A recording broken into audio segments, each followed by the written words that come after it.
Hi, welcome to Paranormal Kativity. I decided to kind of share with you guys some common superstitions. In the words of The Office, I'm not superstitious, but I'm a little stitious. I do follow quite a few of the superstitions. Some of them I just don't get.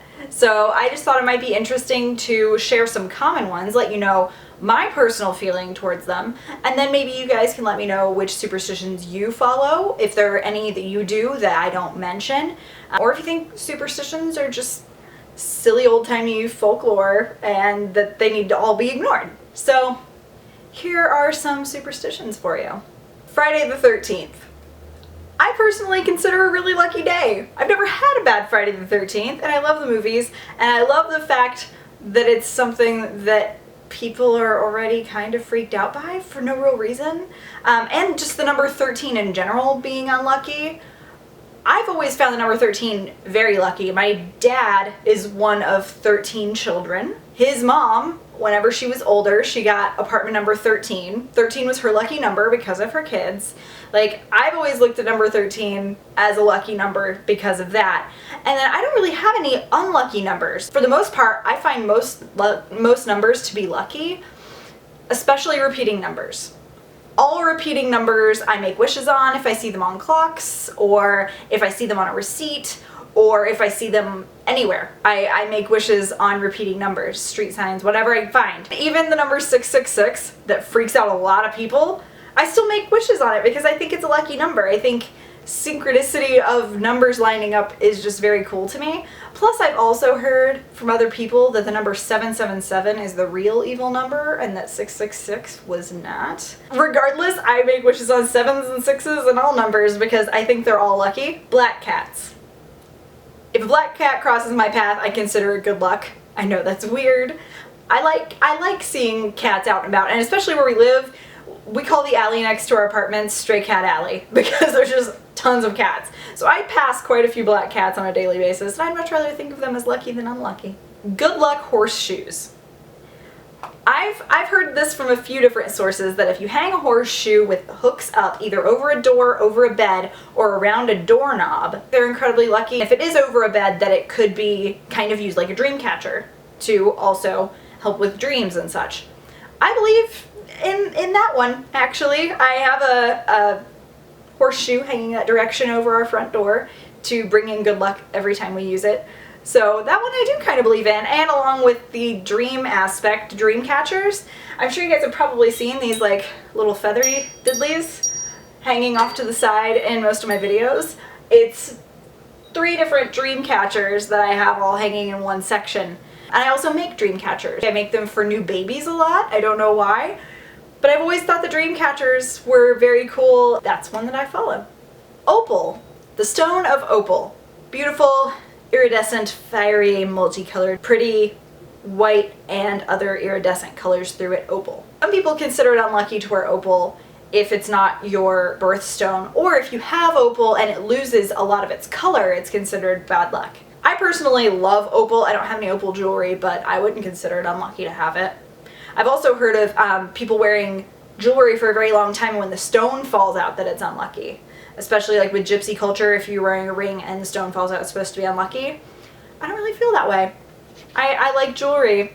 Stones are bound to fall out. The weird itches people have. Palms itching, money's coming, ears itching, somebody's talking about you. I kind of do believe in those a little bit, especially the ear ones. Hands not so much because I haven't had that one pan out, and I guess you can't really ever know if people are talking about you, but that one seems more likely. I'm sure you guys have all heard when a broom falls, company's coming. I tend to believe in that one, but my broom doesn't really fall over that much. It's just something about it, I really like that one. There's a couple of them related to weddings, like the bride and groom seeing each other before the wedding. If they see each other, it's supposed to be unlucky. I don't necessarily believe in that one. I think it's a cool tradition, but I know of a lot of people who modern day do their pictures before the wedding so they don't have to inconvenience their guests. And I don't feel that's unlucky in any way, shape, or form. And then we also have the something old, something new, something borrowed, something blue. I feel that that's just a cool tradition also. So I don't necessarily feel like it has to happen, but at least with the latter of those two, I probably will incorporate that into my future wedding someday because I just like the tradition of it. Fingers crossed. It's supposed to either be good luck, like if you're really wanting something to happen, cross your fingers, or if you tell a fib and you cross your fingers, it's supposed to negate it. I really make a practice of not lying, so I don't ever use it for the second one really, but to wish good luck, I do cross my fingers. And I know, like in school and stuff, it was like it had to be an odd number, so if you crossed one, that was supposed to work, but if you crossed both fingers, it negated itself, so you had to cross your legs, and you had to cross your legs the other way, and like cross your arms around, but that could just be kids being weird in elementary school. There are a lot of cultures where they think photos steal your soul, and I'm sure that in those cultures a video, like this one, would also be very intimidating. I do photography as a hobby, and obviously I'm on YouTube and don't feel that my camera is stealing any part of my being. Wishes. Wishing wells, wishing upon stars, wishing on shooting stars. I believe in all of those. I also believe in seeing signs, which is kind of related to this. The biggest one I have is I see pennies everywhere, and I look at that as a sign of good luck.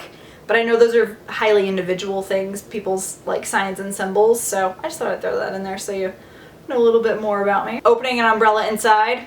I commonly do not practice that, unless it's a photography umbrella. Then, you know, if you got it, you gotta. If you break a mirror, it's 7 years bad luck. I know I've broken at least a few mirrors in my life. One I can think of rather recently, and I have a pretty lucky life, so I don't really believe in that one. My mom told me a couple whenever I was younger that I think are total crap, but I'm wondering if anybody else has ever heard of these two. The first one would be if you put on one shoe and you don't have your other shoe with you, and if you walk to find the other shoe and you walk with just one shoe on, it's supposed to be bad luck for the day. Or the other one she used to tell me was if you tell somebody your dreams before breakfast, it was bad luck. I don't know where the first one came from. The second one, I'm pretty sure she was just lazy because I dream so much and she just didn't want to hear me in the middle of the night rambling about dreams. But I could be wrong. You guys tell me if you've heard of those. Lucky rabbit's feet.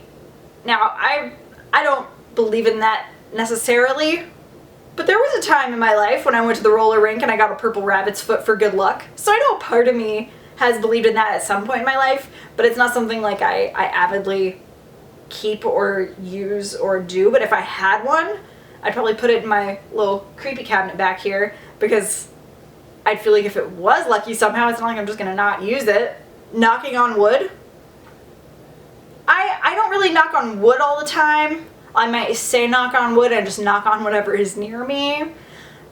Something that we do, which is kind of weird, we learned from one of our friends, was if you're going through a yellow light while you're driving and it like turns yellow while you're in it, you're supposed to tap the dash or tap the center of your steering wheel when you're in the middle of the intersection, and it's supposed to be good luck against getting pulled over for running it. Ever since we've been doing it, we've never been in trouble for running a yellow light. I don't know, it's just kind of a fun driving one. And then that same former friend of ours, he also did this thing where anytime he drove over railroad tracks, he would lift his feet off the bottom of the car and he would touch something metal. Usually it was like a screw in the door or in the door handle. He'd find a screw, or sometimes like in the back of the steering wheel, if you can find a screw, he would lift his feet and touch the screw while he went over the railroad tracks. Saying bless you whenever somebody sneezes is supposedly a superstition to help keep somebody's soul in their body. I just say it because it's polite. 4-leaf clovers. I do feel like they're lucky, although this one is a 4-leaf clover. I don't know if you can see it because of the way it's focused, but this one petal is in front of the other petal, but there are 4 on this one. This one was 3, but each of them split, so it looks like 6, but really it's 3. I kept it because it was interesting. So for me, it's not necessarily all 4-leaf clovers, but unique clovers I find to be lucky. Making a wish on a wishbone.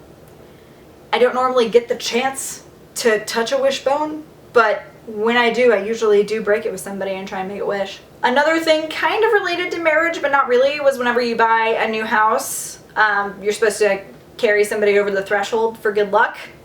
I'm sure the first house I actually buy, I'll probably do that. Get carried over. I could probably piggyback Alex though. This is another one that my mom did that I did not even know was a thing until I was doing research for this video, and that's keeping the locks of hair from your baby's first haircut. Keeping the locks of hair from a baby's first haircut is supposed to be good luck, and that is the creepiest thing in the world. To find in your mom's underwear drawer one day is your own hair from when you were a baby. That one's a little weird to me. But I know she also kept my baby teeth, which I don't know if that's part of the superstition. Although I have a couple of my dog's baby teeth, so maybe that's not that weird. This is something that I've always wanted, and I think I've wished myself into getting it occasionally.